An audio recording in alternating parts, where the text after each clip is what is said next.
एक अनूठी यात्रा पर हम निकलते हैं। मनुष्य जाति के पास बहुत शास्त्र है, पर अष्टावक्र गीता जैसा शास्त्र नहीं। वेद फीके, उपनिषद बहुत धीमी आवाज में बोलते हैं। गीता में भी ऐसा गौरव नहीं जैसा अष्टावक्र की संहिता में। कुछ बात ही अनूठी है। सबसे बड़ी बात तो यह है कि न समाज, न राजनीति, न जीवन की किसी और व्यवस्था का कोई प्रभाव अष्टावक्र के वचनों पर है। इतना शुद्ध भावातीत वक्तव्य, समय और काल से अतीत दूसरा नहीं। शायद इसीलिए अष्टावक्र की गीता, अष्टावक्र की संहिता का बहुत प्रभाव नहीं पड़ा। कृष्ण की गीता का बहुत प्रभाव पड़ा। पहला कारण, कृष्ण की गीता समन्वय है। सत्य की उतनी चिंता नहीं जितनी समन्वय की चिंता है। समन्वय का आग्रह इतना गहरा है कि अगर सत्य थोड़ा खो भी जाए तो कृष्ण राजी। कृष्ण की गीता खिचड़ी जैसी है, इसलिए सभी को भाती है क्योंकि सभी का कुछ न कुछ उसमें मौजूद है। ऐसा कोई संप्रदाय खोजना मुश्किल है जो गीता में अपनी वाणी में खोज ले। ऐसा कोई व्यक्ति खोजना मुश्किल है जो गीता में अपने लिए कोई सहारा न खोज ले। इन सब के लिए अष्टावक्र की गीता बड़ी कठिन होगी। अष्टावक्र समन्वयवादी नहीं है, सत्यवादी। सत्य जैसा है वैसा कहा है, बिना किसी लाग लपेट के। सुनने वाले की चिंता नहीं है। सुनने वाला समझेगा नहीं समझेगा इसकी भी चिंता नहीं। सत्य का ऐसा शुद्धतम वक्तव्य न पहले कहीं हुआ, न फिर बाद में कभी हो सका। कृष्ण की गीता लोगों को प्रिय है क्योंकि अपना अर्थ निकाल लेना बहुत सुगम है। कृष्ण की गीता काव्यात्मक है। 2-2-5 भी हो सकते हैं, 2-2-3 भी हो सकते हैं। अष्टावक्र के साथ कोई खेल संभव नहीं। वहां 2-2-4 ही होते हैं। अष्टावक्र का वक्तव्य शुद्ध गणित का वक्तव्य है।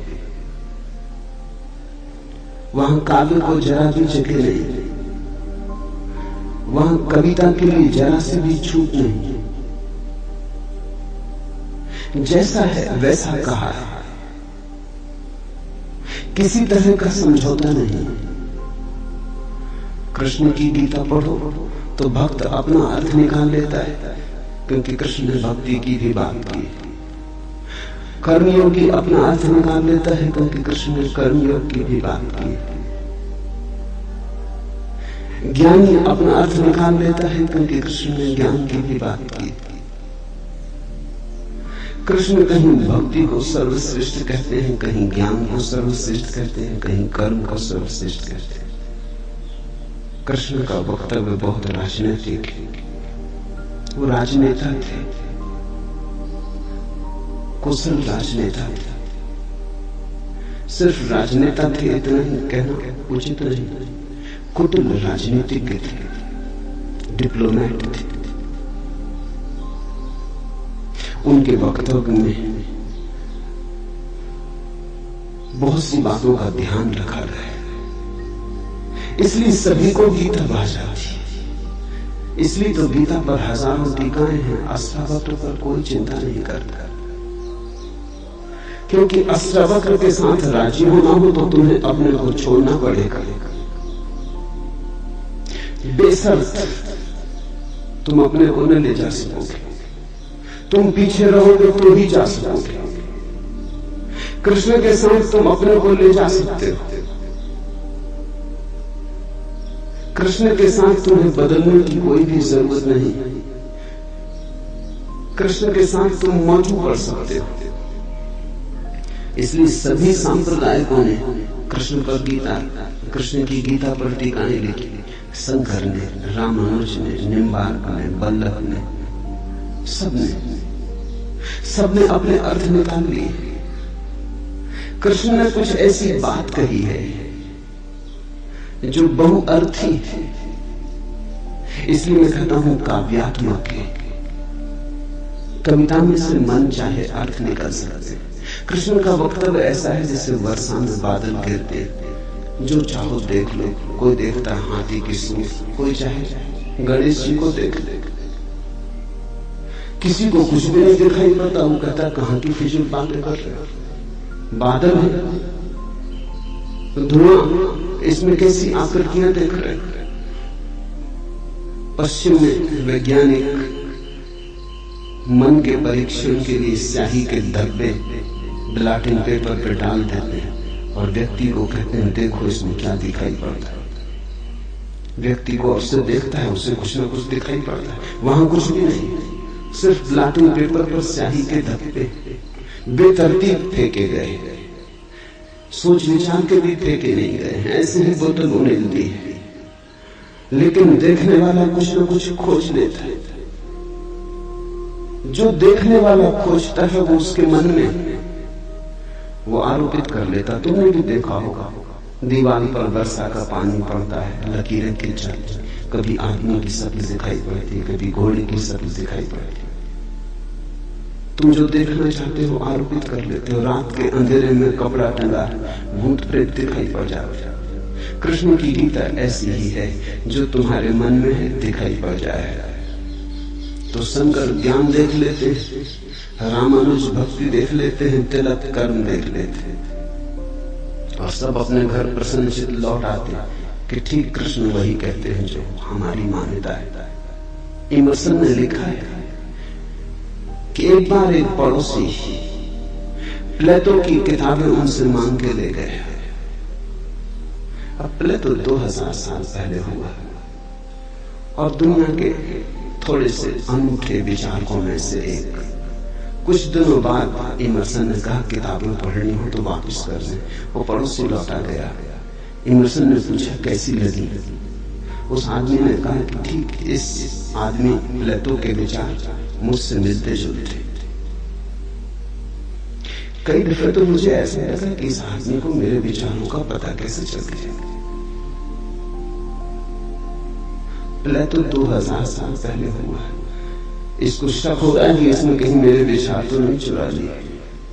कृष्ण में ऐसा शक बहुत बार हुआ है, इसलिए कृष्ण पर सदियां बीत गई, टीकाएं चलती जाती। हर सदी अपना अर्थ खोज लेती है, हर व्यक्ति अपना अर्थ खोज लेता है। कृष्ण की गीता स्याही के धब्बों जैसी एक कुशल राजनीतिज्ञ का वक्तव्य है।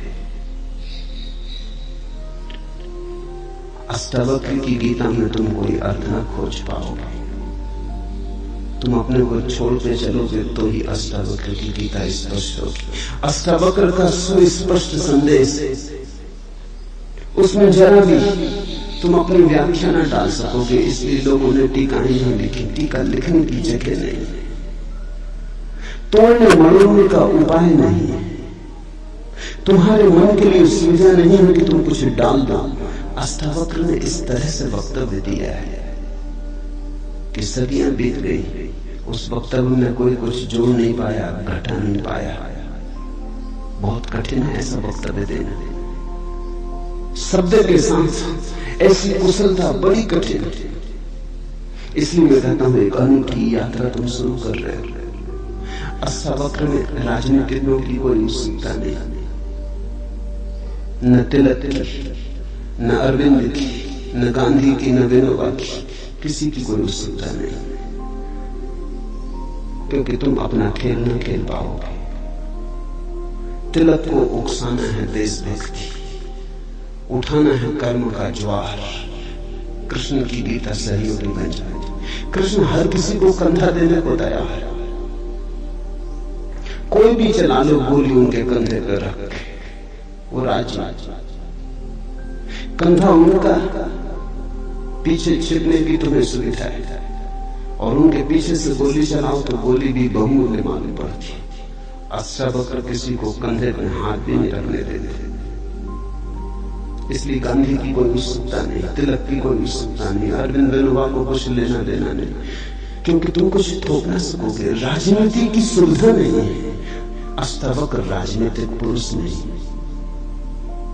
ये पहली बात ख्याल में रख लेनी जरूरी है।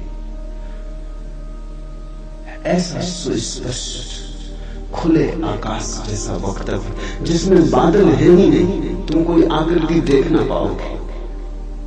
आकृति छोड़ोगे, सब बनोगे निराकार, अरूप के साथ जोड़ोगे संबंध, तो अष्टावक्र समझ में आएंगे।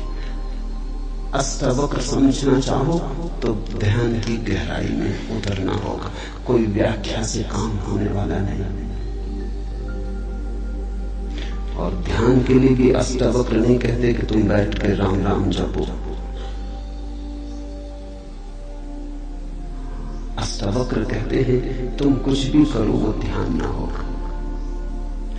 करता जहां है वहां ध्यान कैसा। जब तक करना है तब तक भ्रांति है। जब तक करने वाला मौजूद है तब तक अहंकार मौजूद है। अष्टावक्र कहते हैं साक्षी हो जाना है ध्यान। जहां करता छूट जाता तुम सिर्फ देखने वाले रह जाते। दृष्टा मात्र हो जाने में ही दर्शन, दृष्टा मात्र हो जाने में ही ध्यान, दृष्टा मात्र हो जाने में ही ज्ञान। इसके पहले कि हम सूत्र में उतरे, अष्टावक्र के संबंध में कुछ बातें समझ लेनी जरूरी है। ज्यादा पता नहीं, क्योंकि न तो वे सामाजिक पुरुष थे न राजनीतिक, तो इतिहास में कोई उल्लेख नहीं। बस थोड़ी सी घटनाएं ज्ञात है, वो भी बड़ी अजीब, भरोसा करने योग्य नहीं, लेकिन समझोगे तो बड़े गहरे अर्थ खुलेंगे। पहली घटना, अष्टावक्र पैदा हुए उसके पहले की, पीछे का तो कुछ पता नहीं। गर्भ की घटना, पिता बड़े पंडित, अष्टावक्र मां के गर्भ में। पिता रोज वेद का पाठ करते और अष्टावक्र गर्भ में सुनते। एक दिन अचानक गर्भ से आवाज आती, गुरु को भी ये सब बकवास, ज्ञान इसमें कुछ भी नहीं, बस शब्दों का संग्रह। शास्त्र में ज्ञान कहां? ज्ञान स्वयं में। शब्द में सत्य कहां? सत्य स्वयं में।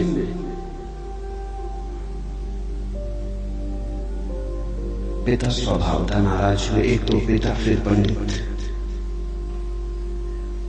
और गर्भ में छिपा हुआ बेटा इस तरह की बात कहे, अभी पैदा भी नहीं हुआ। क्रोध में आ गए, आग बबूला हो गए। पिता का अहंकार चोट खा गया। फिर पंडित का अहंकार, बड़े पंडित थे, बड़े विवादी थे, शास्त्रार्थी थे। क्रोध में अभिशाप दे दिया कि जब पैदा होगा तो 8 अंगों से टेढ़ा होगा, इसलिए नाम अष्टावक्र। 8 जगह से कुबड़े पैदा हुए, 8 जगह से ऊंट की भांति इच्छे तिरछे। पिता ने क्रोध में शरीर को विक्षिप्त कर दिया। ऐसी और भी कथाएं हैं। कहते हैं बुद्ध जब पैदा हुए तो खड़े खड़े पैदा हुआ। मां खड़ी थी वृक्ष के तले, खड़े खड़े, मां खड़ी थी, खड़े खड़े पैदा हुआ। जमीन पर गिरे नहीं कि चले, 7 कदम चले। 8वें कदम पर रुककर 4 आदि सत्यों की घोषणा की कि जीवन दुख। अभी 7 कदम नहीं चले हैं पृथ्वी पर कि जीवन दुख।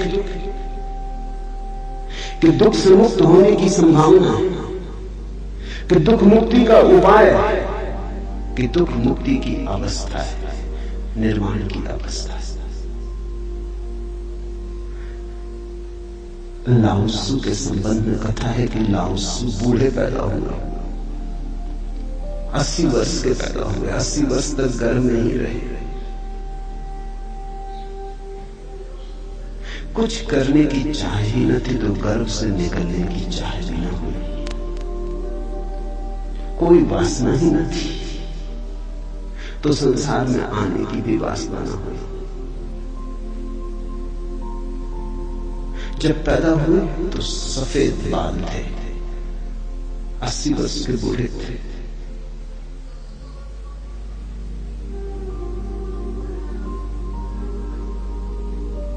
जरथुस्त्र के संबंध में कथा है कि जब जरथुस्त्र पैदा हुए तो पैदा होते से ही खिलखिला के हंसे, मगर इन सबको मात कर दिया अष्टावक्र। ये तो पैदा होने की बात है। अष्टावक्र ने अपना पूरा वक्तव्य दे दिया पैदा होने के पहले। ये कथाएं महत्वपूर्ण हैं।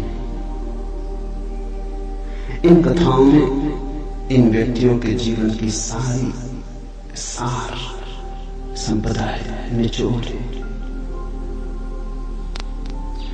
बुद्ध ने जो जीवन भर में कहा उसका निचोड़।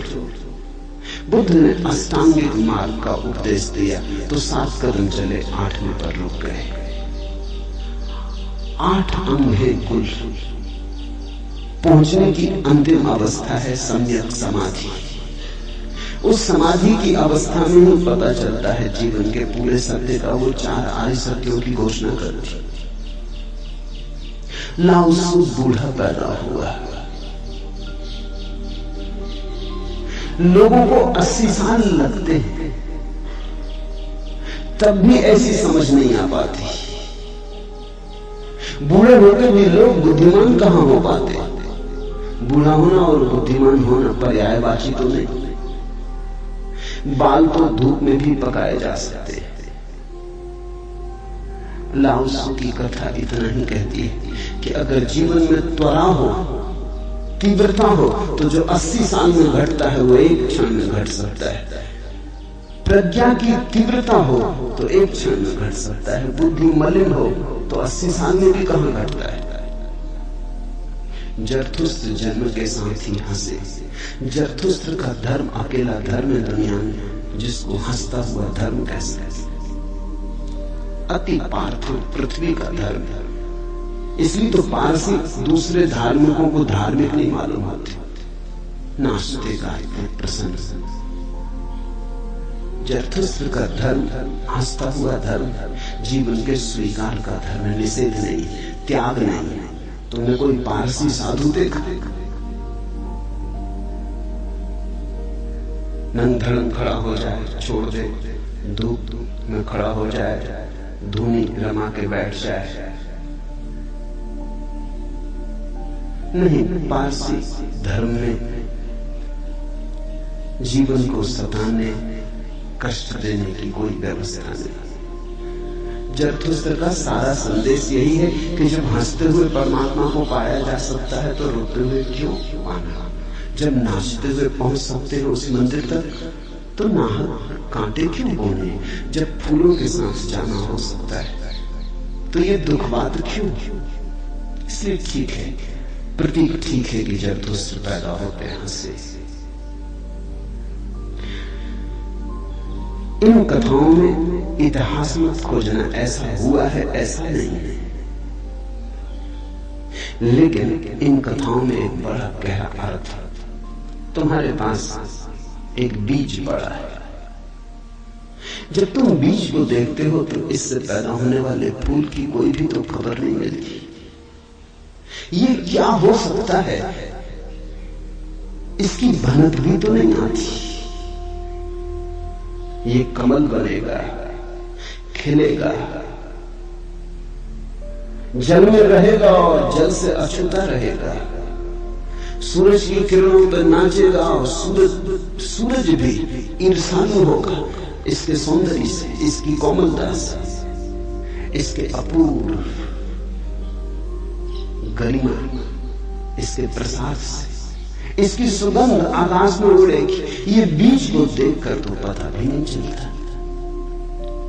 बीज को तो देख के इसकी कोई कल्पना भी नहीं कर सकता, अनुमान भी नहीं कर सकता। लेकिन एक दिन ये घटता है। तो दो तरह से हम सोच सकते हैं।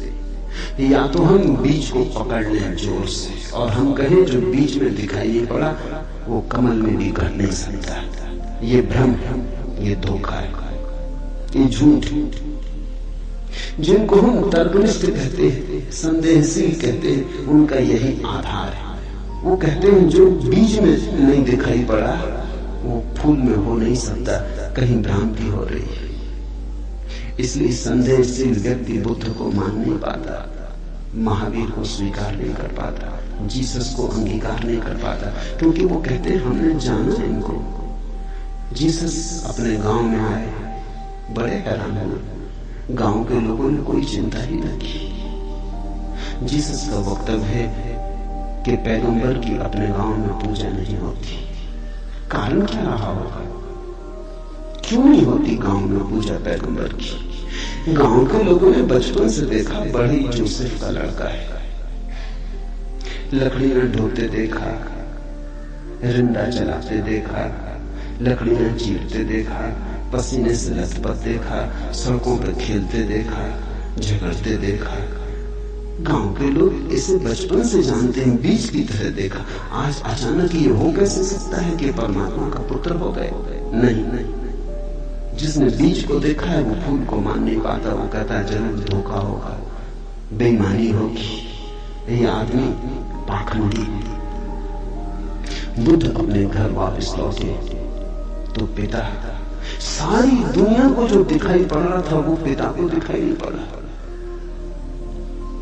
सारी दुनिया अनुभव कर रही थी एक प्रकाश, दूर दूर तक खबरें जा रही थी, दूर देशों से लोग आने शुरू हो गए थे। लेकिन जब वापस बुद्ध घर आए 12 साल बाद, तो पिता ने कहा मैं तुझे अभी भी क्षमा कर सकता हूं, यद्यपि तूने काम तो बुरा किया,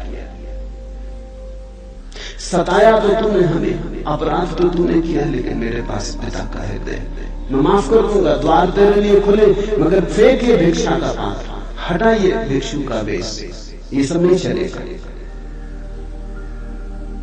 तो वापस लौटा, ये राज्य तेरा है, मैं बूढ़ा हो गया, इसको कौन संभालेगा? हो गया बचपना बहुत, अब बंद करो ये सब खेल। बुद्ध ने कहा कृपा कर मुझे देखे तो, जो गया था वो वापस नहीं आया, ये कोई और ही आया है जो आपके घर पैदा हुआ था, वही वापस नहीं आया है, ये कोई और ही आया है, बीज फूल होके आया है। गौर से तो देखो, पिता ने कहा तू मुझे सिखाने चला, पहले दिन से जब तू पैदा हुआ था तब से तुझे जानता हूं। किसी और को धोखा देना, किसी और को समझा लेना, भ्रम में डाल देना, मुझे तू भ्रम में न डाल पाएगा। मैं फिर कहता हूं, मैं तुझे भली भांति जानता हूं, मुझे कुछ सिखाने को चेष्टा मत कर, क्षमा करने को मैं राजी। बुद्ध ने कहा आप और मुझे जानते हैं, मैं तो स्वयं को भी नहीं जानता था, अभी अभी किरणें उतरी हैं और स्वयं को जाना। क्षमा करें, लेकिन ये मुझे कहना ही पड़ेगा कि जिसको आपने देखा वो मैं नहीं, और जहां तक आपने देखा वो मैं नहीं। बाहर बाहर आपने देखा, भीतर आपने कहां देखा? मैं आपसे पैदा हुआ हूं, लेकिन आपने मुझे निर्मित नहीं किया। मैं आपसे आया हूं जैसे रास्ते से कोई राहगीर आता है, लेकिन रास्ता और राहगीर का क्या लेना देना? कल रास्ता कहने लगे कि मैं तुझे पहचानता हूं, तू मेरे हिस्से तो होकर आया, ऐसे ही आप कह रहे हैं आपके पहले भी मैं था, जन्मों जन्मों से मेरी यात्रा चल रही, आपसे गुजरा जरूर, ऐसा मैं औरों से भी गुजरा हूं, और भी मेरे पिता थे, और भी मेरी माताएं थी, लेकिन मेरा होना बड़ा अलग अलग है, कठिन है, बहुत अति कठिन है। अगर बीज देखा तो फूल पर भरोसा नहीं आता, एक तो ढंग है अश्रद्धालु का, तर्कवादी का, संदेहशील का, कि वो कहता है बीज को हम पहचानते हैं तो फूल हो नहीं सकता, हम कीचड़ को जानते हैं उस कीचड़ से कमल हो कैसे सकता है, सब गलत, सपना होगा, भ्रांति होगी, किसी मोहजाल में पड़ गए हो, किसी ने धोखा दे दिया, कोई जादू, कोई तिलिस्म। एक तो ये रास्ता है, एक रास्ता है श्रद्धालु का, प्रेमी का, भक्त का, सहानुभूति से भरे हृदय का। वो फूल को देखता है और फूल से पीछे की तरफ यात्रा करता है। वो कहता है जब फूल में ऐसा सुगंध हुई, जब फूल में ऐसी विभा प्रकट हुई, जब फूल में ऐसी प्रतिभा, जब फूल में ऐसा कुंवारापन दिखा, तो जरूर बीज में भी रहा होगा, क्योंकि जो फूल में हुआ है वो बीज में न हो तो हो ही नहीं सकता। ये सारी कथाएं घटी हैं ऐसा नहीं। जिन्होंने अष्टावक्र के फूल को देखा, उनको ये ख्याल में आया कि जो आज हुआ है वो कल भी रहा होगा, छिपा था, अवगुंठित था, पर्दे में पड़ा था। जो आज है, अंत में है, वो प्रथम भी रहा होगा। जो मृत्यु के क्षण में दिखाई पड़ रहा है, वो जन्म के क्षण में भी मौजूद रहा होगा, अन्यथा पैदा कैसे होता। तो एक तो ढंग है फूल से पीछे की तरफ देखना, और एक है बीज से आगे की तरफ देखना। गौर से देखो तो दोनों में सार सूत्र एक ही है, दोनों की आधार भित्ति एक ही है, लेकिन कितना जमीन आसमान का अंतर हो जाता है। जो बीज वाला है वो भी ये कह रहा है कि जो बीज में नहीं है वो फूल में कैसे हो सकता है, ये उसका तर्क है। फूल वाला भी यही कह रहा है, वो कह रहा है जो फूल में है वो बीज में भी होना ही चाहिए। दोनों का तर्क तो एक है, लेकिन दोनों के देखने के ढंग अलग है। बड़ी अड़चन।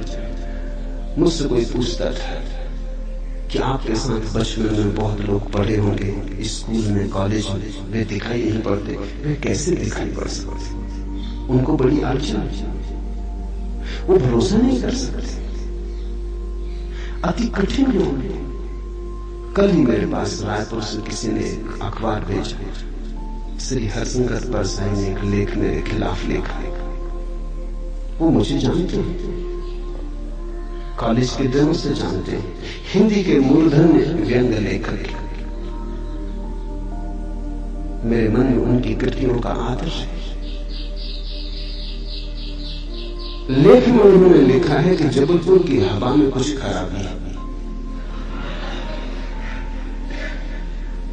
यहां धोखेबाज और धूर्ती पैदा होते, जैसे रजनीश, महेश योगी, मुंदड़ा, 3 नाम उन्होंने गिनाए। धन्यवाद उनका, कम से कम मेरा नाम नंबर 1 तो गिनाया। इतनी याद तो रखी, एकदम बिसार नहीं दिया, बिल्कुल भूल गए हो ऐसा नहीं।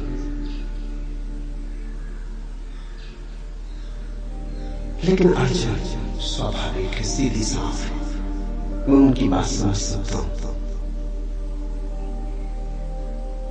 ये असंभव है बीज को देखा तो फूल में भरोसा।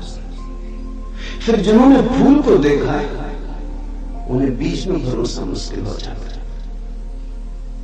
तो सभी महापुरुषों की जीवन कथाएं 2 ढंग से लिखी जाती है। जो उनके विपरीत है वो बचपन से यात्रा शुरू करते हैं, जो उनके पक्ष में है वो अंत से यात्रा शुरू करते हैं और बचपन की तरफ जाते हैं। दोनों एक अर्थ में सही है,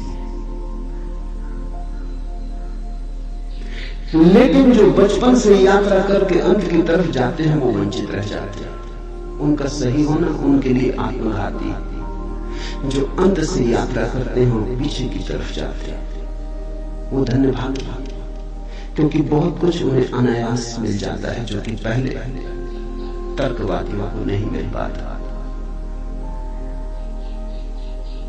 अब न केवल मैं गलत मालूम होता हूं, मेरे कारण जबलपुर तक की हवा उनको गलत मालूम आती। कुछ भूल हवा पानी में होनी चाहिए।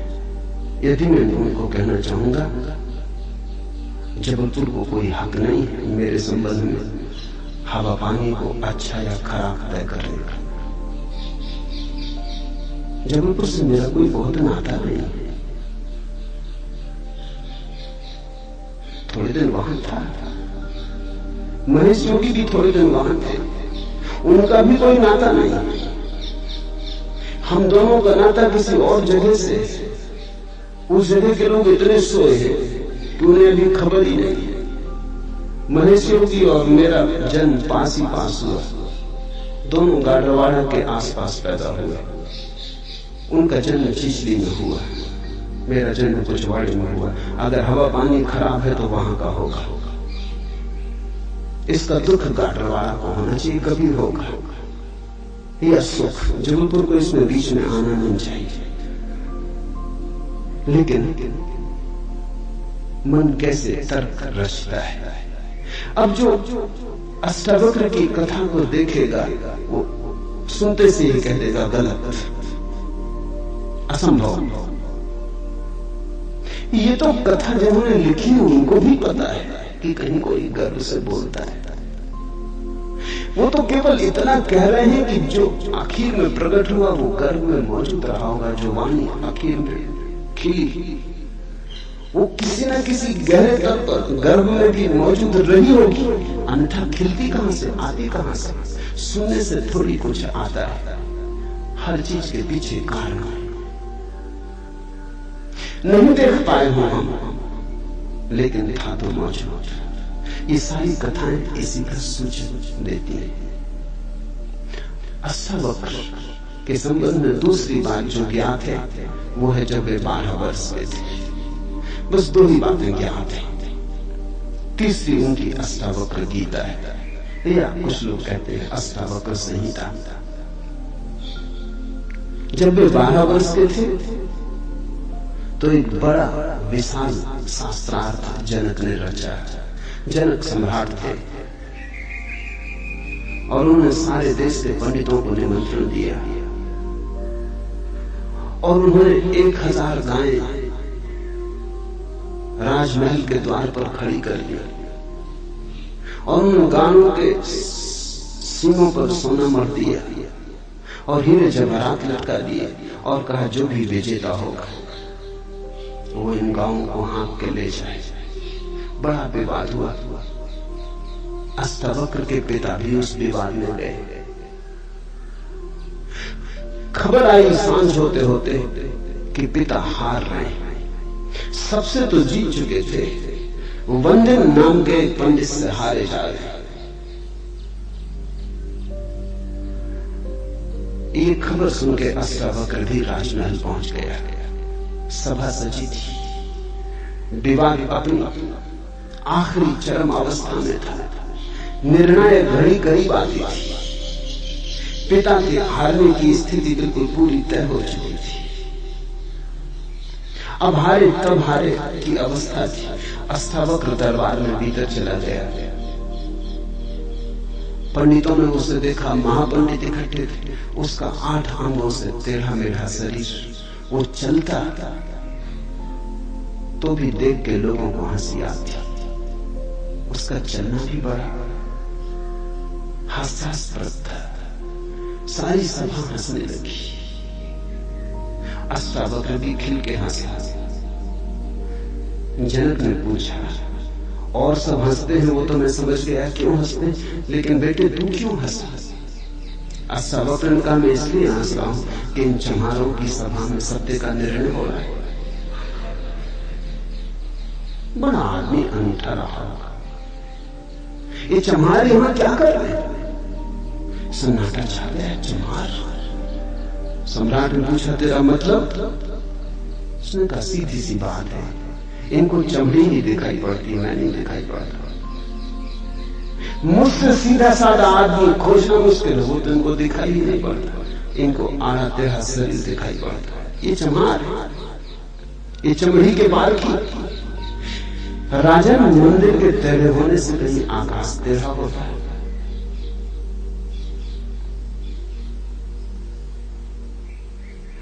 घड़े के फूटे होने से कहीं आकाश फूटता है। आकाश तो निर्विकार, मेरा शरीर टेढ़ा मेढ़ा है, लेकिन मैं तो नहीं। ये जो भीतर बसा है इसी तरफ तो देखो, इससे तुम सीधा साधा और कुछ खोज ना सकोगे।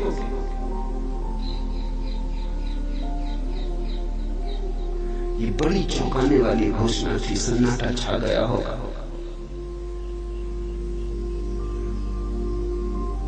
जनक प्रभावित हुआ, झटका खाया। निश्चित ही कहां चमारों की भीड़ इकट्ठी करके बैठा है। खुद पे भी पश्चाताप हुआ, अपराध लगा कि मैं भी हंसा। उस दिन तो कुछ न कहते बना, लेकिन दूसरे दिन सुबह जब सम्राट घूमने निकला था तो राह पर अष्टावक्र दिखाई पड़ा। उतरा, घोड़े से पैरों में गिर पड़ा। सबके सामने तो हिम्मत न जुटा पाया। एक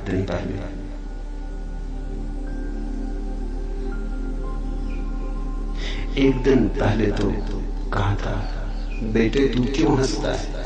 12 साल का लड़का था, उम्र तौली थी। आज उम्र नहीं तौली। आज घोड़े से उतर गया, पैर पर गिर पड़ा, साष्टांग दंडवत,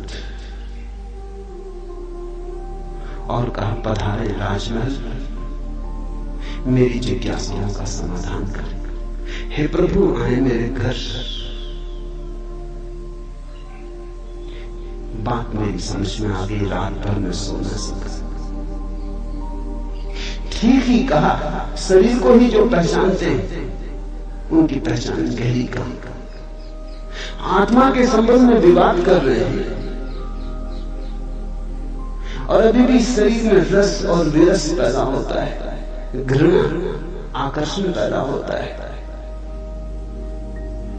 मरते को देख रहे हैं, अमृत की चर्चा करते हैं। धन्य भाग मेरे कि आप आए और मुझे चौंकाया, मेरी नींद तोड़ दी। अब पधारो।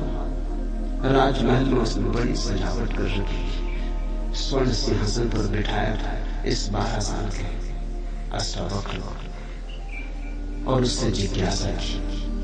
पहला सूत्र जनक की जिज्ञासा है। जनक ने पूछा है, अष्टावक्र ने समझाया है। इससे ज्यादा अष्टावक्र के संबंध में और कुछ पता नहीं, और कुछ पता होने की जरूरत भी नहीं। काफी है, इतना बहुत है। हीरे बहुत होते भी नहीं, कंकड़ पत्थर ही बहुत होते। हीरा एक भी काफी होता है। ये 2 छोटी सी घटनाएं हैं। एक तो जन्म के पहले की गर्व से आवाज और घोषणा कि क्या पागलपन में पड़े हो, शास्त्र में उलझे हो, शब्द में उलझे हो, जागो। ये ज्ञान नहीं, ये सब उधार है, ये सब बुद्धि का ही जहाज है, अनुभव नहीं। इसमें रंज मात्र भी सार नहीं है। कब तक अपने को भरमाए रखोगे? और दूसरी घटना, राजमहल में हंसना पंडितों का और कहना अष्टावक्र का कि जीवन में देखने की 2 दृष्टियां हैं, एक आत्मदृष्टि, एक चर्म दृष्टि। चम्हार चमड़ी को देखता है, प्रज्ञावान आत्मा को देखता है। तुमने गौर किया? चम्हार तुम्हारे चेहरे की तरफ देखते हैं, वो जूते को ही देखते हैं। असल में चम्हार जूते को देख के सब पहचान लेता तुम्हारे संबंध में कि आर्थिक हालत कैसी है, सफलता मिल रही कि विफलता मिल रही, भाग्य कैसा चल रहा, वो सब जूते में लिखा है। जूते की सिलवटें कह देती, जूते की दशा कह देती, जूते में तुम्हारी आत्मकथा लिखी, चम्हार पढ़ लेता। जूते में चमक, जूते का ताजा और नया होना, चम्हार तुमसे प्रसन्नता से मिलता है। जूता ही उसके लिए तुम्हारी आत्मा का सबूत है। दर्जी कपड़े देखता है, तुम्हारा कोट कपड़ा देख के समझ लेता हालत कैसी है। सबकी अपनी बंधी हुई दृष्टियां हैं। सिर्फ आत्मवान ही आत्मा को देखता है, उसकी कोई दृष्टि नहीं है। उसके पास दर्शन। एक छोटी घटना और जो अष्टावक्र के जीवन से संबंधित नहीं, रामकृष्ण और विवेकानंद के जीवन से संबंधित है, लेकिन अष्टावक्र से उसका जोड़ है। फिर हम सूत्रों में प्रवेश करें। विवेकानंद रामकृष्ण के पास आया तब उनका नाम नरेंद्रनाथ था। विवेकानंद बाद में रामकृष्ण ने उनको पुकारा। जब आए रामकृष्ण के पास तो अति विवादी थे, नास्तिक थे, तर्कवादी थे, हर चीज के लिए प्रमाण चाहते थे। कुछ चीजें हैं जिनके लिए कोई प्रमाण नहीं, मजबूरी है। परमात्मा के लिए कोई प्रमाण नहीं है और प्रमाण नहीं। प्रेम के लिए कोई प्रमाण नहीं है और प्रमाण नहीं। सौंदर्य के लिए कोई प्रमाण नहीं है और प्रमाण नहीं है। अगर मैं कहूं देखो ये खजूरेना के वृक्ष कैसे सुंदर, और तुम कहो हमें तो कोई सौंदर्य दिखाई नहीं पड़ता, वृक्ष जैसे वृक्ष सिद्ध करें मुश्किल हो जाएगी। कैसे सिद्ध करें कि सुंदर? सुंदर होने के लिए सौंदर्य की परख चाहिए और तो कोई उपाय नहीं। आंख चाहिए और तो कोई उपाय नहीं। कहते हैं मजनू ने कहा कि लैला को जानना हो तो मजनू की आंख चाहिए। ठीक कहा। लैला को देखने का और कोई उपाय ही नहीं। मजनू को बुलाया था उसके गांव के राजा ने, कहा था तुम पागल है, मैं तेरी लैला को जानता हूं, साधारण सी लड़की है, काली कलूटी, कुछ खास नहीं, तुझ पे मुझे दया आती। ये मेरे राजमहल की 12 लड़कियां खड़ी, ये इस देश की सुंदरतम स्त्रियां, इनमें से तू कोई भी चुन ले, ये तुझे रोते देख के मेरा भी प्राण रोता है। उसने देखा और उसने कहा इनमें तो लैला कोई भी नहीं। ये तो लैला के मुकाबले तो दूर उसके चरण की धूल भी नहीं। सम्राट कहने लगा मजनू तू पागल है। मजनू ने कहा ये हो सकता है, लेकिन एक बात आपसे कहना चाहता हूं, लैला को देखना हो तो मजनू की आंख से।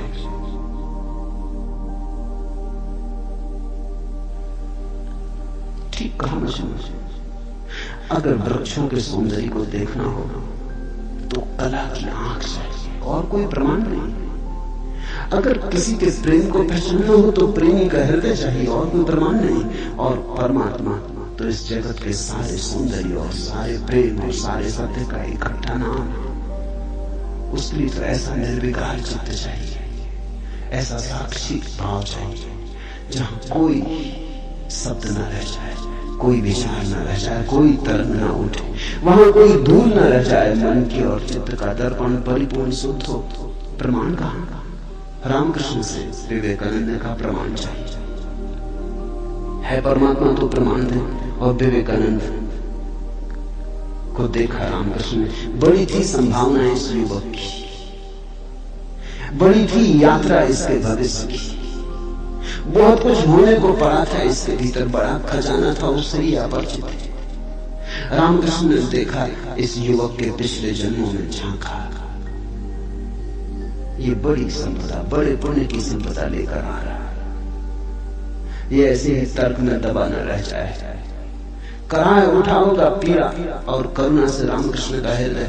उन्होंने कहा छोड़, प्रमाण वगैरह बाद में सोच लेंगे, मैं जरा बूढ़ा हुआ, मुझे पढ़ने में अड़चन होती, तू अभी जवान, तेरी आंख भी तेज, ये किताब पढ़ी, इसे तू पढ़। वो थी अष्टावक्र गीता, जरा मुझे सुना दे। कहते हैं विवेकानंद को इसमें तो कुछ अड़चन न मालूम पड़ी, यह आदमी कुछ ऐसी तो कोई खास बात नहीं मांग रहा है। 2-4 सूत्र पढ़े और एक घबराहट और रोआ रोआ कांपने लगा। और विवेकानंद का मुझसे नहीं पढ़ा जाता। रामकृष्ण का पढ़ भी, इसमें हर्ज क्या है, तेरा क्या बिगाड़ लेगी ये किताब, तू जवान है अभी, तेरी आंख अभी ताजी, और मैं बूढ़ा हुआ, मुझे पढ़ने में दिक्कत होती है, ये किताब मुझे पढ़नी तो तू पढ़ के सुना दे। कहते उस किताब को सुनाते सुनाते ही विवेकानंद डूब गए।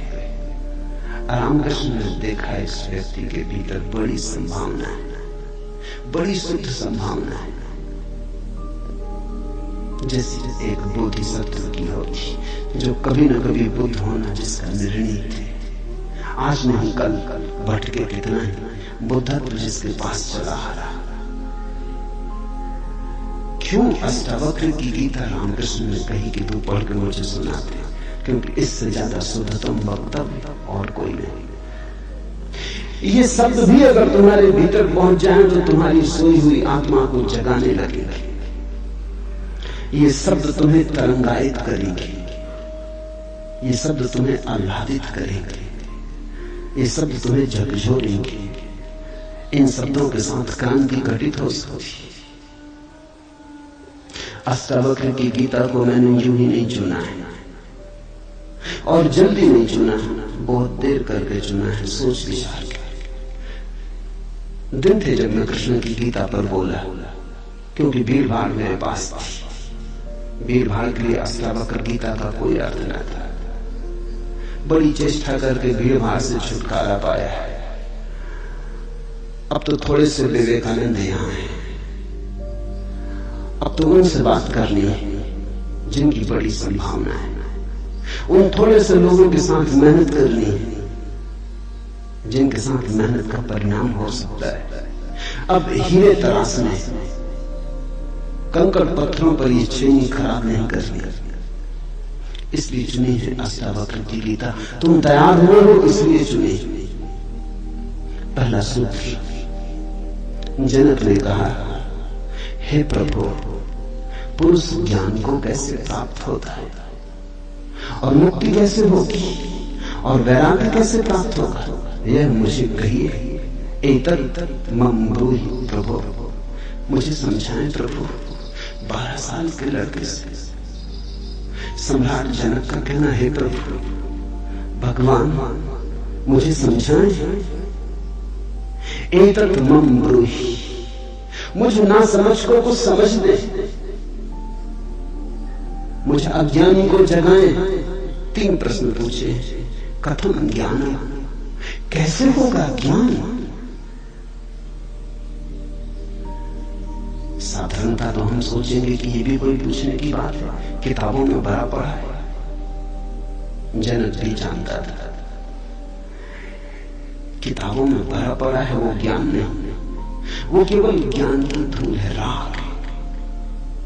ज्ञान की ज्योति जब जलती है तो पीछे राख छूट जाती है, राख इकट्ठी होती चली जाती, शास्त्र बन जाती है।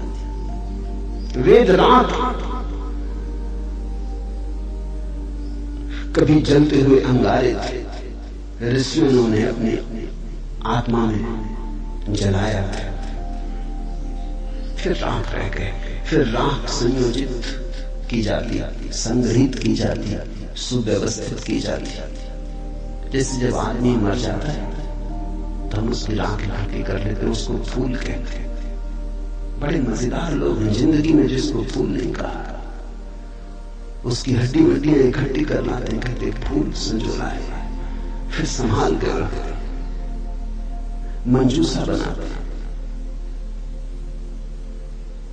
जिसको जिंदगी में कभी फूल का आदर नहीं दिया, जिसको जिंदगी में कभी फूल की तरह देखा नहीं, जब मर जाता है आदमी पागल, तब उसकी हड्डी को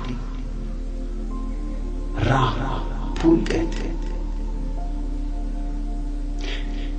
ऐसे ही जब कोई बुद्ध जीवित होता है तब तुम सुनते नहीं, जब कोई महावीर तुम्हारे बीच से गुजरता है तब तुम नाराज होते हो।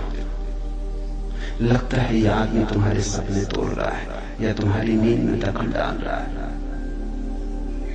ये कोई जगाने का वक्त है? अभी अभी तो सपना आना शुरू हुआ था, अभी अभी तो जगह जीतना शुरू किया था जिंदगी में, अभी अभी तो दांव ठीक लगने लगे थे, तीर ठीक ठीक जगह पड़ने लगा था, और ये सज्जन आ गए, ये कहते सब आसार है। अभी अभी तो चुनाव जीते थे, पद पे पहुंचने का रास्ता बना था, और ये महापुरुष आ गए, ये कहते हैं ये सब सपना है, इसमें कुछ साथ नहीं, मौत आएगी सब छीन लेगी। छोड़ो भी, जब मौत आएगी तब देखेंगे, बीच में तो इस तरह की बातें मत उठाओ। लेकिन जब महावीर मर जाते, बुद्ध मर जाते, तब उनकी राख को हम इकट्ठी कर लेते, फिर हम धम्म पद बनाते, वेद बनाते, फिर हम पूजा के फूल चढ़ाते। जनक भी जानता था कि शास्त्रों में सूचनाएं भरी पड़ी, लेकिन उसने पूछा कथम ज्ञान, कैसे होगा ज्ञान? क्योंकि कितना भी जान लो ज्ञान तो होता ही नहीं। जानते जाओ, शास्त्र कंठस्थ कर लो, तोते बन जाओ, एक एक सूत्र याद हो जाए, पूरे वेद स्मृति में छप जाए, फिर भी ज्ञान तो होता नहीं। कथम ज्ञान, कैसे होता ज्ञान? कथम मुक्ति, मुक्ति कैसे होगी? क्योंकि जिसको तुम ज्ञान कहते हो वो तो बांध लेता, उल्टे मुक्त कहां करता? ज्ञान तो वही है जो मुक्त करे। जीसस ने कहा है सत्य वही है जो मुक्त करे, ज्ञान तो वही है जो मुक्त करे। ये ज्ञान की कसौटी है। पंडित मुक्त तो दिखाई नहीं पड़ता, बंधा दिखाई पड़ता है, मुक्ति की बातें करता है, मुक्त दिखाई नहीं पड़ता है, हजार बंधनों में बंधा हुआ मालूम पड़ता है। तुमने कभी गौर किया तुम्हारे तथाकथित संत तुमसे भी ज्यादा बंधे हुए मालूम पड़ते हैं? तुम शायद थोड़े बहुत मुक्त भी हो, तुम्हारे संत तुमसे भी ज्यादा बंधे, लकीर के फकीर। न उठ सकते स्वतंत्रता से, न बैठ सकते स्वतंत्रता से, न जी सकते स्वतंत्रता से। कुछ दिनों पहले कुछ जैन साथियों की मेरे पास खबर आई कि वो मिलना चाहते, मगर श्रावक आने नहीं देते। ये भी बड़े मजे की बात है। साधु का अर्थ होता है जिसने फिक्र छोड़ी समाज की, जो चल पड़ा अरण्य की यात्रा पर, जिसने कहा अब ना तुम्हें तुम्हारे आदर की मुझे जरूरत है, ना सम्मान की। लेकिन साधु साथी कहते हैं श्रावक आने नहीं देते। वो कहते वहां भूल के मत जाना, वहां गए तो ये दरवाजा बंद। ये कोई साधुता हुई? ये तो परतंत्रता हुई, गुलामी हुई। ये तो बड़ी उल्टी बात हुई। ये तो ऐसा हुआ कि साधु श्रावक को बदले, उसकी जगह श्रावक साधु को बदल रहा है।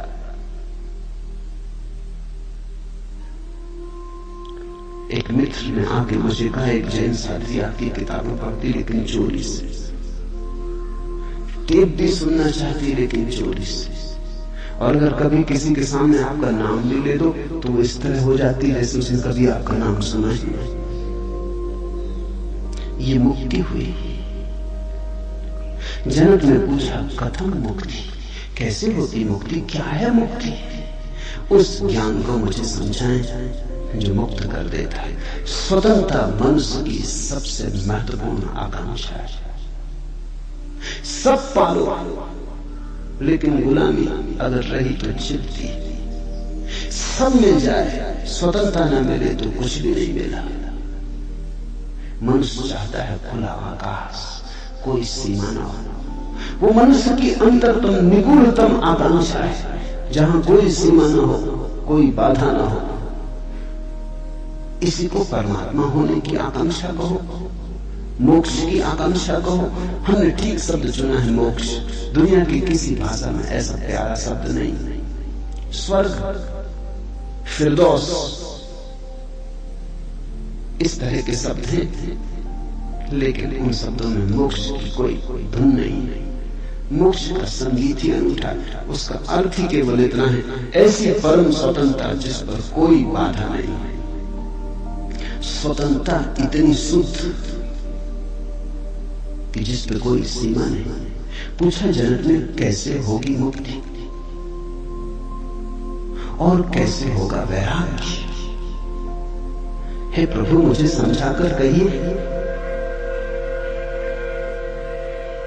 अष्टावक्र ने गौर से देखा होगा जनक की तरफ, क्योंकि गुरु के लिए वही पहला काम है कि जब कोई जिज्ञासा करे तो वो गौर से देखे जिज्ञासा किस स्रोत से आती है, पूछने वाले ने क्यों पूछा है। उत्तर तो तभी सार्थक हो सकता है जब प्रश्न क्यों किया गया है वो समझ में आ जाए, वो साफ हो जाए। ध्यान रखना, सद्ज्ञान को उपलब्ध व्यक्ति सदगुरु तुम्हारे प्रश्न का उत्तर नहीं देता, तुम्हें उत्तर देता है। तुम क्या पूछते हो इसकी फिक्र कम है, तुमने क्यों पूछा है तुम्हारे पूछने के पीछे अंतर चेतन में छिपा हुआ जाल क्या है? तुम्हारे प्रश्नों की आड़ में वस्तुतः कौन सी आकांक्षा छिपी है?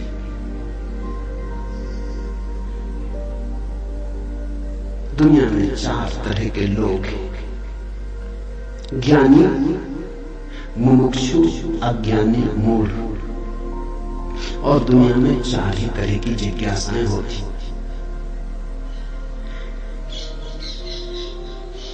ज्ञानी की जिज्ञासा तो निःशब्द होती।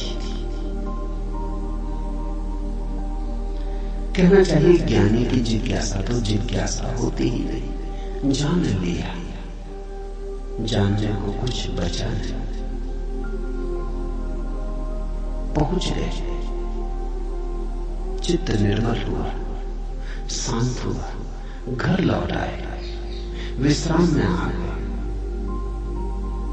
तो ज्ञानी की जिज्ञासा तो जिज्ञासा जैसी होती ही नहीं। इसका यह अर्थ नहीं कि ज्ञानी सीखने को तैयार नहीं होता। ज्ञानी तो सरल छोटे बच्चे की भांति हो जाता, सदा तत्पर सीखने को। जितना ज्यादा तुम सीख लेते हो उतनी ही सीखने की तत्परता बढ़ जाती है।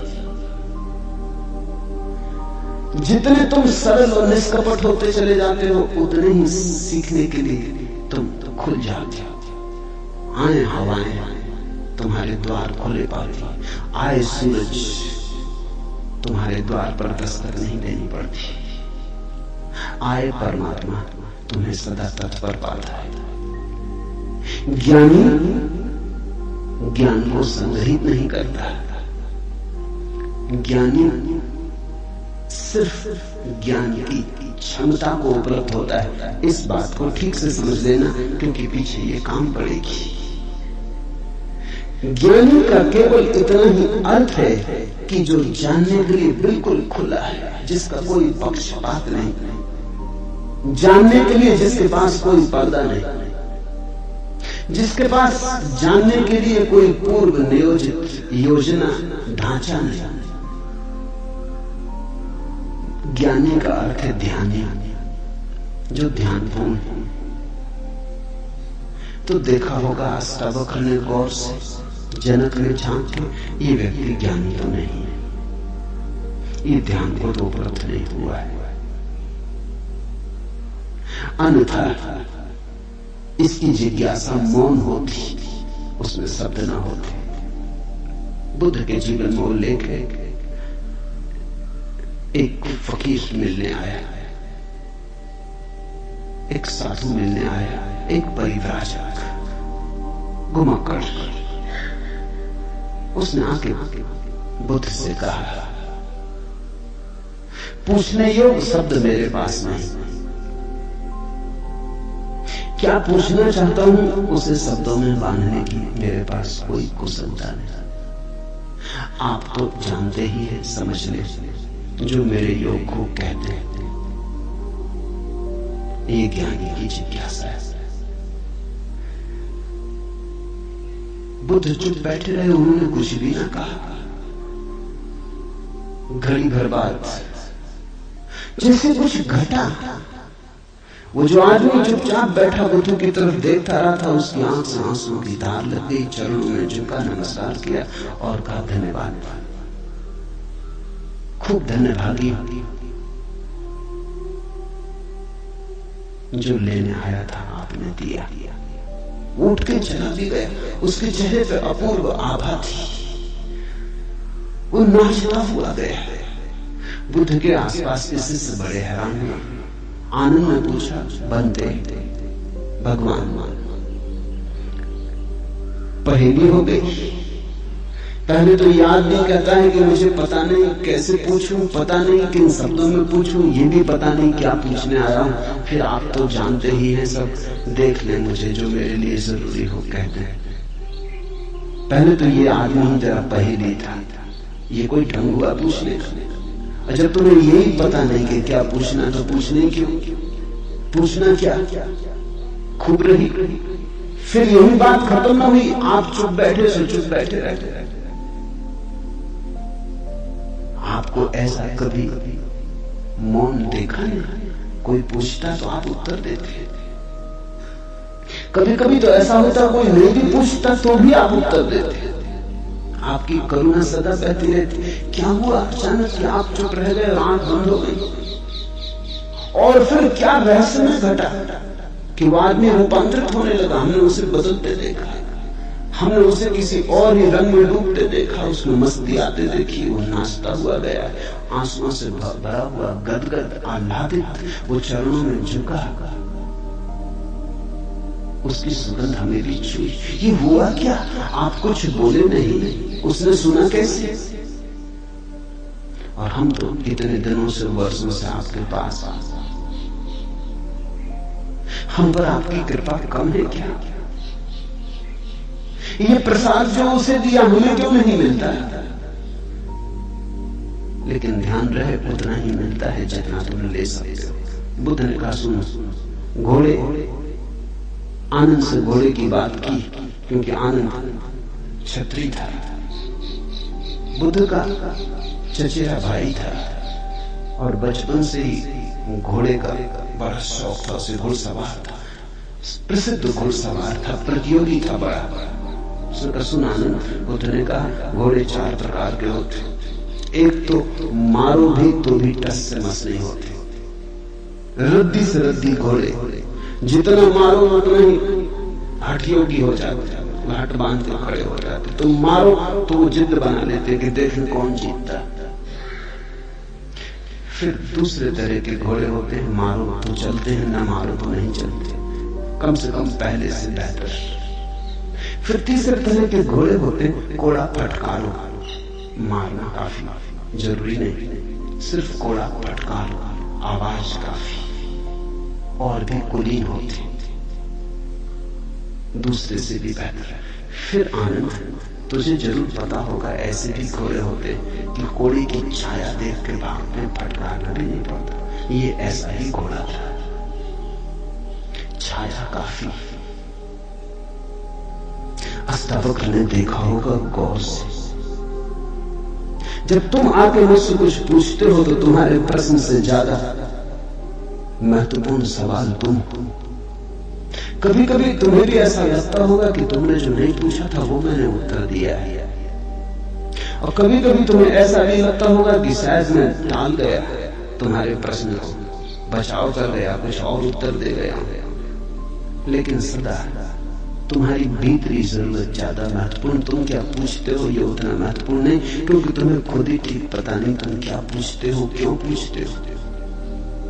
उत्तर वही दिया जाता है जिसकी तुम्हें जरूरत है। तुम्हारे पूछने से कुछ तय नहीं होता। देखा होगा अष्टावक्र ने ज्ञानी तो नहीं है जनक, अज्ञानी है फिर क्या?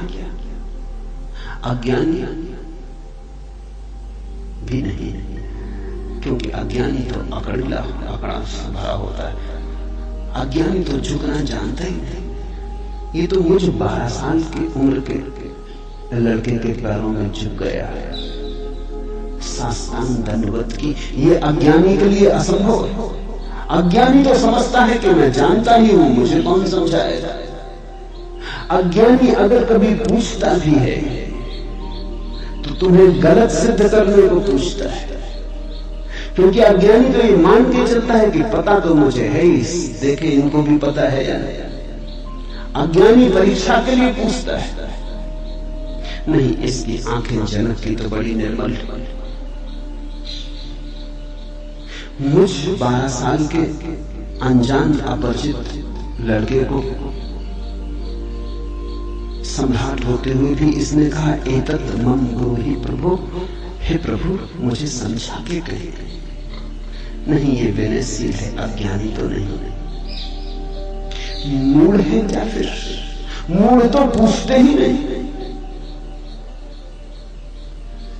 मूढ़ों को तो पता ही नहीं कि जीवन में कोई समस्या है। मूढ़ और बुद्ध पुरुषों में एक समानता है। बुद्ध पुरुषों के लिए कोई समस्या नहीं रही, मूढ़ों के लिए अभी समस्या उठी ही नहीं। बुद्ध पुरुष समस्या के पार हो गए, मूढ़ अभी समस्या के बाहर। मूल तो इतना मूर्छित थे, उसे कहां सवाल, कथम ज्ञान, मूल पूछेगा कथम मुक्ति, मूल पूछेगा कैसे होगा वैराग्य, मूल पूछेगा असंभव। मूल अगर पूछेगा भी तो पूछता है राग में सफलता कैसे मिलेगी। मूल अगर पूछता भी है तो पूछता है संसार में और थोड़े ज्यादा दिन कैसे रहना हो जाए, मुक्ति नहीं। मूल पूछता है बंधन सोने के कैसे बने, बंधन में हीरे जवाहरात कैसे जड़े। मूल पूछता भी है तो ऐसी बातें पूछता है। ज्ञान, मूल तो मानता ही नहीं कि ज्ञान हो सकता है, वो तो संभावना को स्वीकार नहीं करता। वो तो कहता कैसा ज्ञान। मूल तो पशुवत जीता है। नहीं, ये जनक मूल भी नहीं है, मुमुक्षु है। मुमुक्षु शब्द समझना जरूरी है। मोक्ष की आकांक्षा, मुमुक्षा। अभी मोक्ष के पास नहीं पहुंचा, ज्ञानी नहीं है। मोक्ष के प्रति पीठ करके नहीं खड़ा, मूल नहीं है।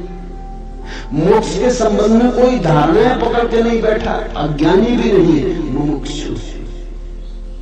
मुमुक्षु का अर्थ है सरल है इसकी जिज्ञासा, न मूलता से अपवित्र हो रही है, न अज्ञानपूर्ण धारणाओं से विकृत हो रही है। शुद्ध है इसकी जिज्ञासा, सरल चित्त से पूछा है। अष्टावक्र ने कहा, हे प्रिय, यदि तू मुक्ति को चाहता है तो विषयों को विष के समान छोड़ दे और क्षमा, आर्जव, दया, संतोष और सत्य को अमृत के समान सेवन कर। मुक्ति मिच्छसि चेता विषयान विस्वत्यज। शब्द विषय बड़ा बहुमूल्य है, वो विष से ही बना है। विष का अर्थ होता है जिसे खाने से आदमी मर जाए।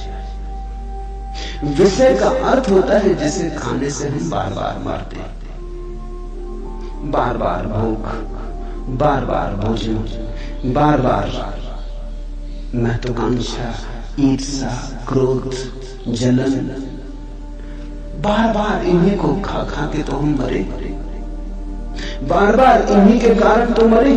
अब तक हमने जीवन में जीवन कहां जाना, मरने को ही जाना है। अब तक हमारा जीवन, जीवन की प्रज्वलित ज्योति कहां, मृत्यु का ही धुआं है। जन्म से लेकर मृत्यु तक हम मरते ही तो हैं, धीरे धीरे, जीते कहां, रोज रोज मरते। जिसको हम जीवन कहते हैं वो एक सतत मरने की प्रक्रिया है। अभी हमें जीवन का तो पता ही नहीं, तो हम जिएंगे कैसे। ये शरीर तो रोज क्षीण होता चला जाता है, ये बल तो रोज खोता चला जाता है, ये भोग और विषय तो रोज हमें चूसते चले जाते हैं, जरा जीवन करते चले जाते हैं। ये विषय और कामनाएं तो छेदों की तरह, इनसे हमारी ऊर्जा और आत्मा रोज बहती चली जाती है। आखिर में घड़ा खाली हो जाता, उसको हम मृत्यु कहते हैं। तुमने कभी देखा, अगर छिद्र वाले घड़े को कुएं में डालो तो जब तक घड़ा पानी में डूबा होता है भरा मालूम पड़ता है। उठाओ पानी के ऊपर, खींचो रस्सी, बस खाली होना शुरू हुआ। जोर का शोरगुल होता है, उसी को तुम जीवन कहते हो। जलधारें गिरने लगती, उसी को तुम जीवन कहते हो।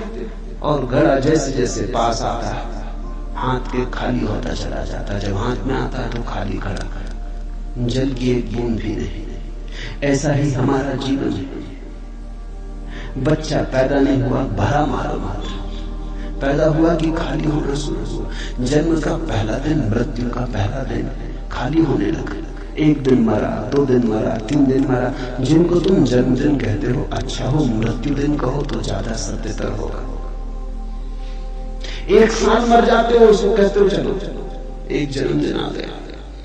50 साल मर गए, कहते हो 50 साल जी लिए, स्वर्ण जयंती मनाए। 50 साल मरे, मौत करीब आ गई, जीवन दूर जा रहा है, घड़ा खाली होगा। जो दूर जा रहा है उसके आधार पर तुम जीवन को सोचते हो, या जो पास आ रहा है उसके आधार पर? ये कैसा उल्टा गणित। हम रोज मर रहे हैं, मौत करीब से लगती आती। अष्टावक्र कहते हैं विषय है विषवत, क्योंकि उन्हें खा खा के हम सिर्फ मरते, उनसे कभी जीवन तो मिलता नहीं। यदि तू मुक्ति चाहता है हे तात, हे प्रिय,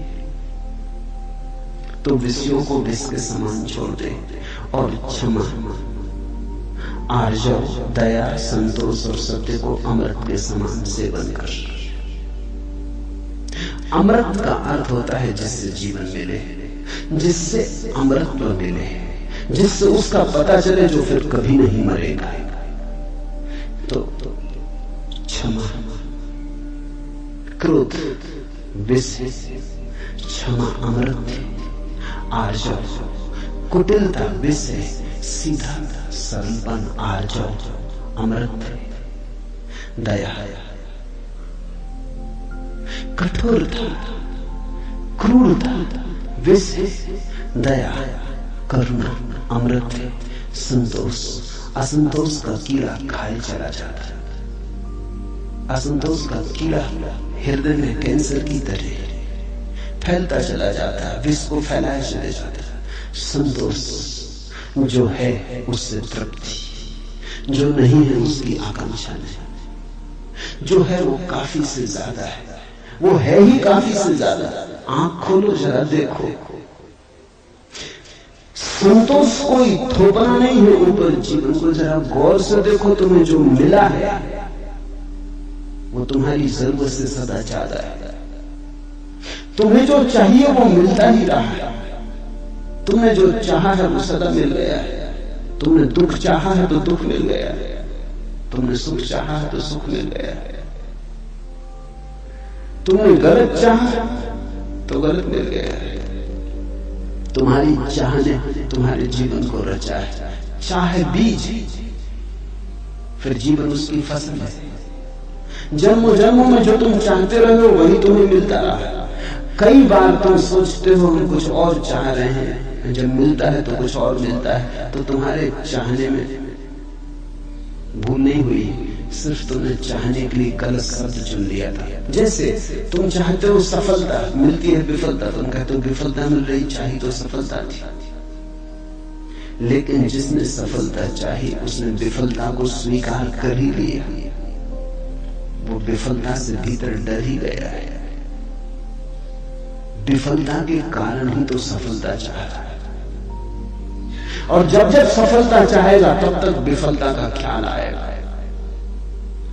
विफलता का ख्याल भी मजबूत होता चला जाएगा।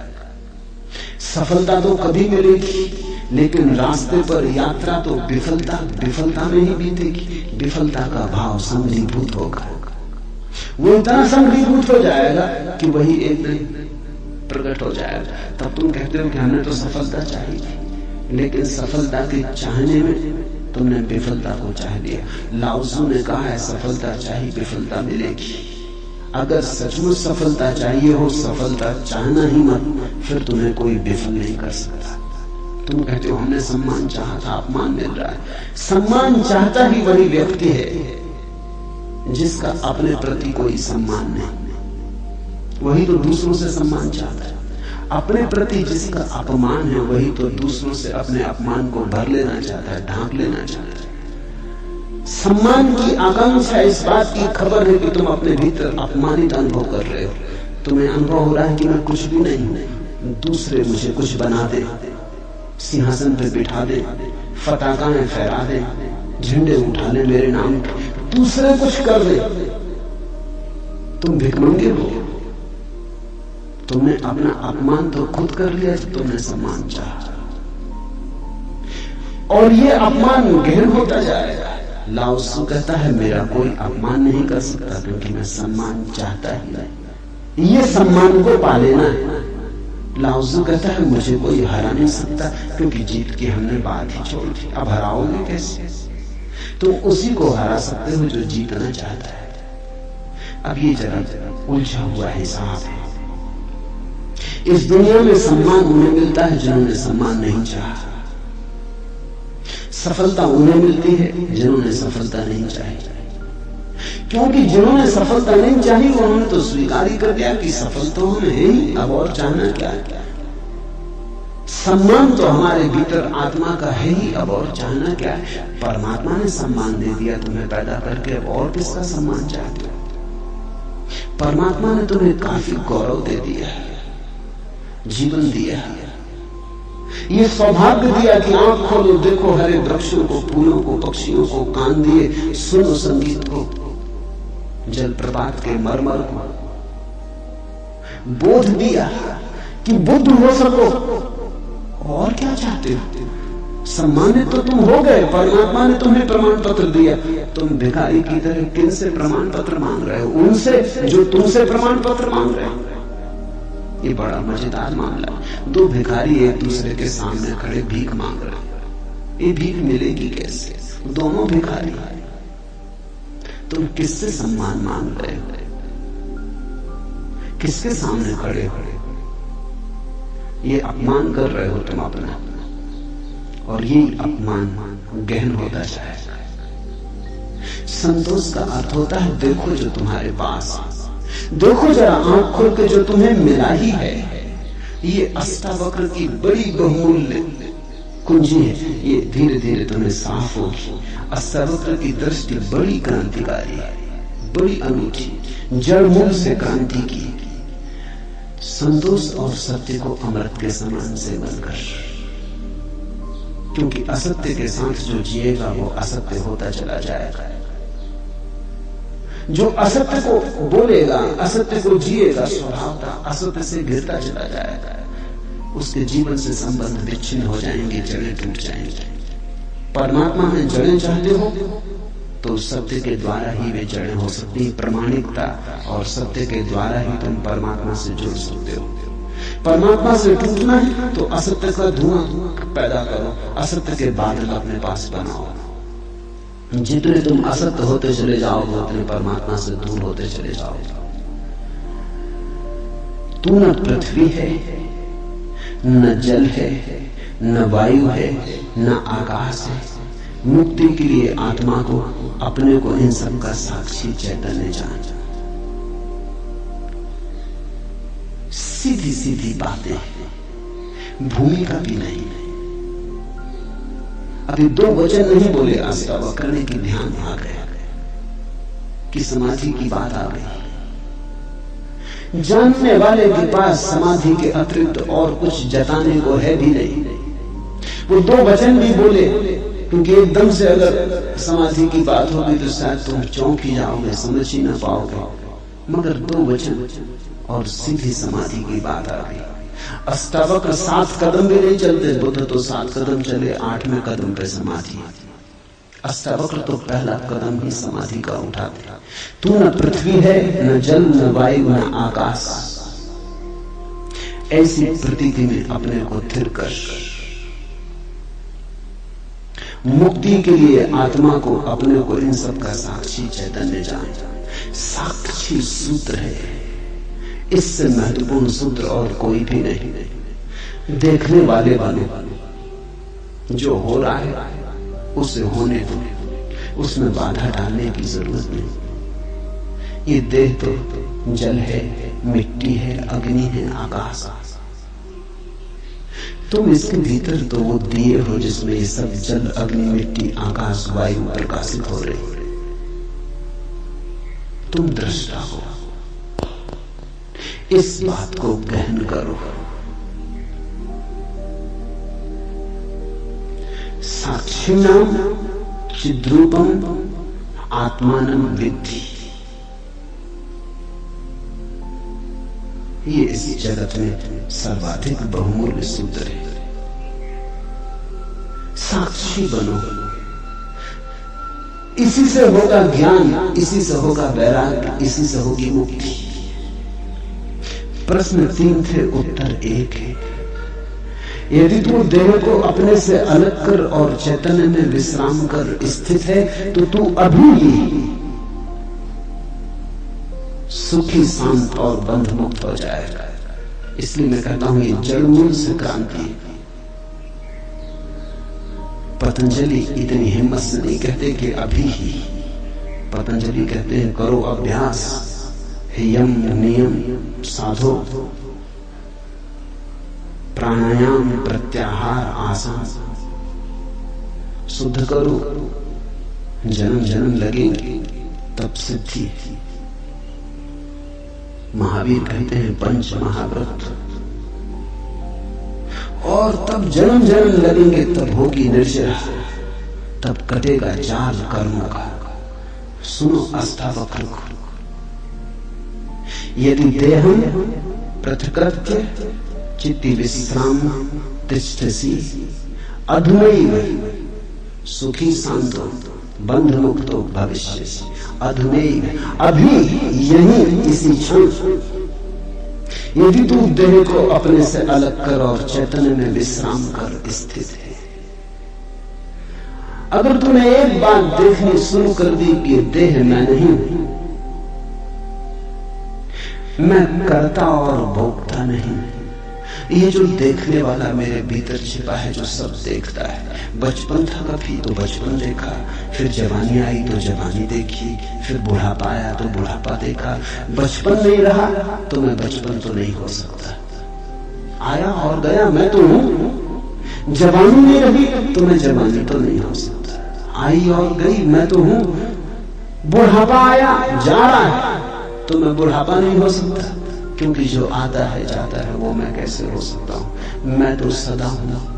जिस पे बचपन आया, जिस पे जवानी आई, जिस पे बुढ़ापा आया, जिस पे हजार चीजें आई और गई, मैं वही शाश्वत हूं। स्टेशनों की तरह बदलती रहती बचपन, जवानी, बुढ़ापा, जन्म, यात्री चलता जा रहा।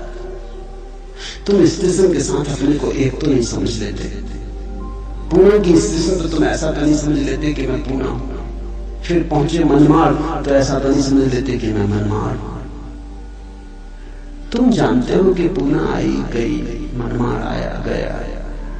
तुम तो यात्री हो, तुम तो दृष्टा हो जिसने पुणे देखी, पुणे आई, जिसने मनमाड़ देखा, मनमाड़ आया। तुम तो देखने वाले हो। तो पहली बात, जो हो रहा है उसमें से देखने वाले को अलग कर लो। देह को अपने से अलग कर और चैतन्य में विश्राम। और करने योग्य कुछ भी नहीं है। जैसे लाओ त्सु का सूत्र है समर्पण, वैसे अष्टावक्र का सूत्र है विश्राम, रेस्ट। करने का कुछ भी नहीं है। मेरे पास लोग आते वो कहते हैं ध्यान कैसे करें, वो प्रश्न ही गलत पूछ रहे हैं। गलत पूछते तो उनको कहता हूं करो। क्या करोगे? तो उनको बता देता हूं कि करो, कुछ ना कुछ तो करना ही पड़ेगा। अभी तुम्हें करने की खुजलाहट है तो उसे तो पूरा करना होगा। खुजली है तो क्या करोगे?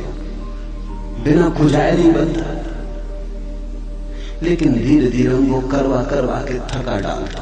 फिर वो कहते हैं अब इससे छुटकारा दिलवाओ। आप कब तक ये करते रहेंगे? तो मैं तो पहले ही राजी था, लेकिन तुम्हें समझने में जरा देर लगी। अब विश्राम करो। ध्यान का आत्यंतिक अर्थ विश्राम है। चित्ती विश्राम तिष्ठसि, जो विश्राम में ठहरा लेता अपने चेतना को, जो होने मात्र में ठहर जाता, कुछ करने को नहीं। क्योंकि जिसे तुम खोज रहे हो वो मिला ही हुआ है। क्योंकि जिसे तुम खोज रहे हो उसे कभी खोया ही नहीं। उसे खोया नहीं जा सकता, वही तुम्हारा स्वभाव है। अयम आत्मा ब्रह्म, तुम ब्रह्म हो, अनलहक, तुम सत्य हो। कहां खोजते हो, कहां भागे चले जाते हो? अपने को ही खोजने कहां भागे चले जाते हो? रुको, ठहरो। परमात्मा दौड़ने से नहीं मिलता, क्योंकि परमात्मा दौड़ने वाले में छिपा है। परमात्मा कुछ करने से नहीं मिलता, क्योंकि परमात्मा करने वाले में छिपा है। परमात्मा के होने के लिए कुछ करने की जरूरत ही नहीं, तुम हो ही। इसलिए अष्टावक्र कहते हैं चित्त विश्राम, विश्राम करो, ढीले छोड़ो अपने को, ये तनाव छोड़ो। कहां जाते? कहीं जाने को नहीं, कहीं पहुंचने को नहीं। और चैतन्य में विश्राम, तो तू अभी ही इसी क्षण अधुनैव सुखी, शांत और बंधमुक्त हो जाएगा। अनूठा है वचन, नहीं कोई और शास्त्र इसका मुकाबला करता है। तू ब्राह्मण आदि वर्ण नहीं और न तू कोई आश्रम वाला है और न आंख आदि इंद्रियों का विषय, असंग और निराकार तू सबका विश्व का साक्षी है, ऐसा जानकर सुखी हो। अब ब्राह्मण कैसे टीका लिखे?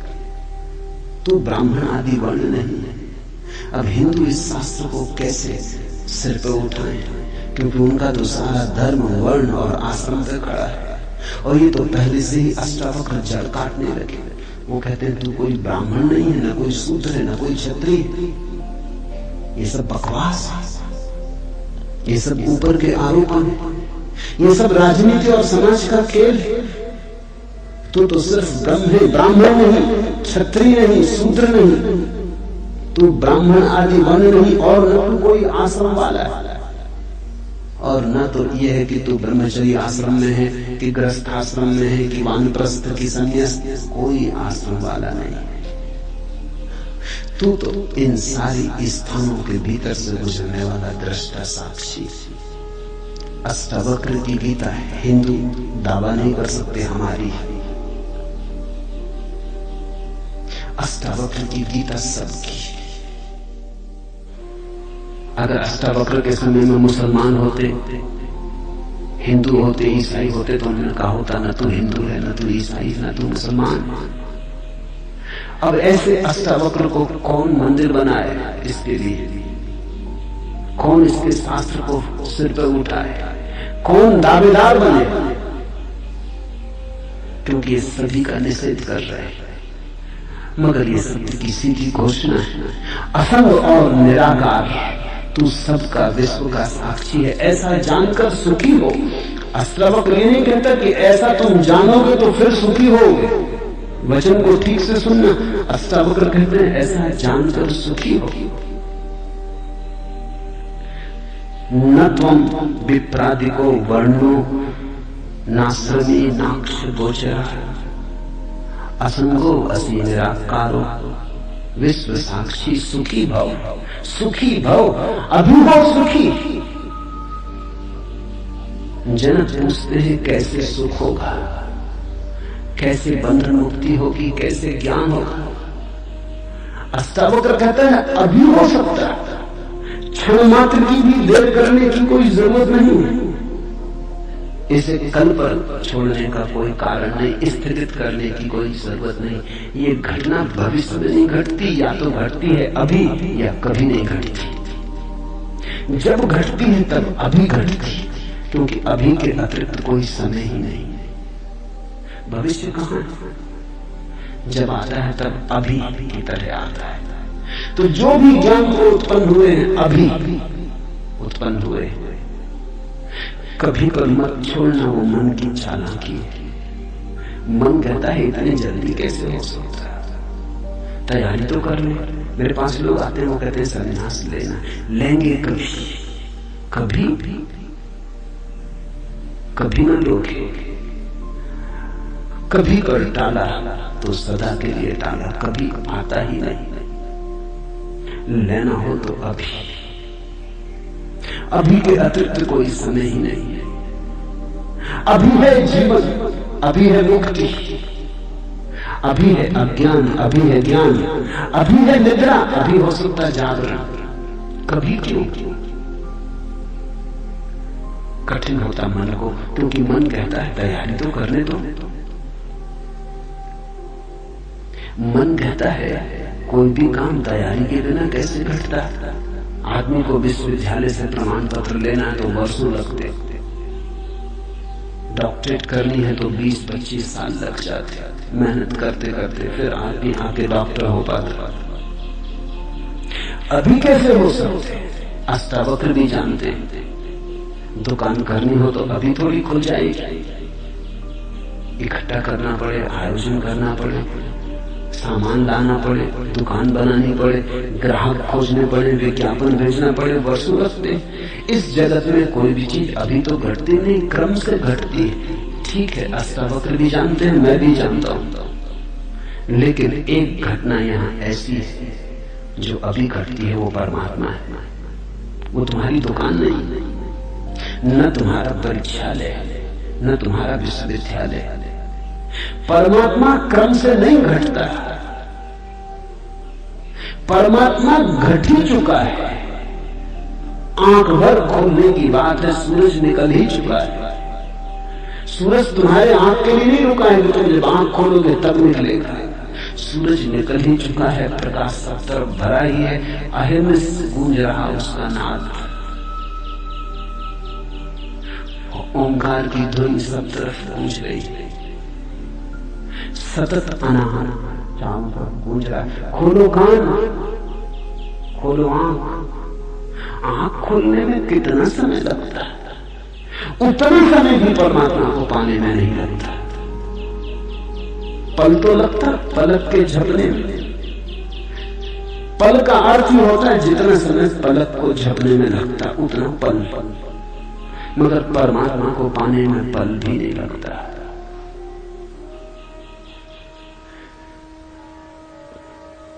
विश्व साक्षी असंगो वसी निराकारो सुखी भव, अभी वो सुखी। उधार नहीं है अष्टावक्र का धर्म, नगद कैश।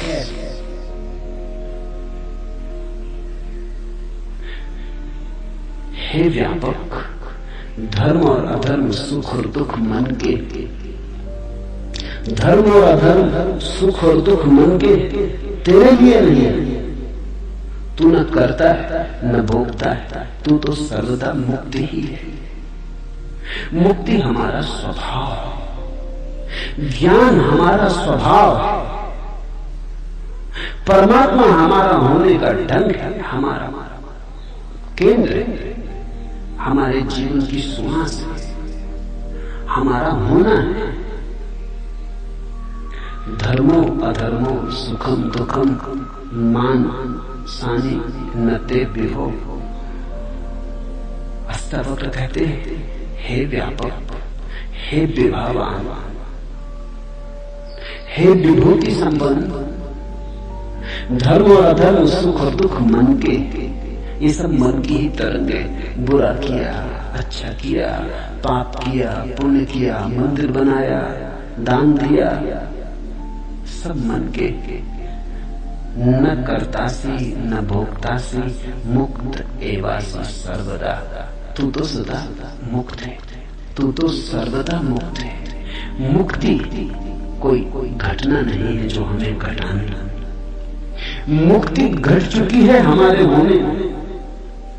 मुक्ति से बना है ये अस्तित्व, इसका रोआ रोआ रंज रंज मुक्ति से निर्मित है। मुक्ति है धातु जिससे बना है सारा अस्तित्व। स्वतंत्रता स्वभाव, ये उद्घोषणा। बस समझी की क्रांति घट जाती है, समझने के अतिरिक्त कुछ करना नहीं। ये बात ख्याल में उतर जाए, तुम सुन लो इसे मन भर के बस।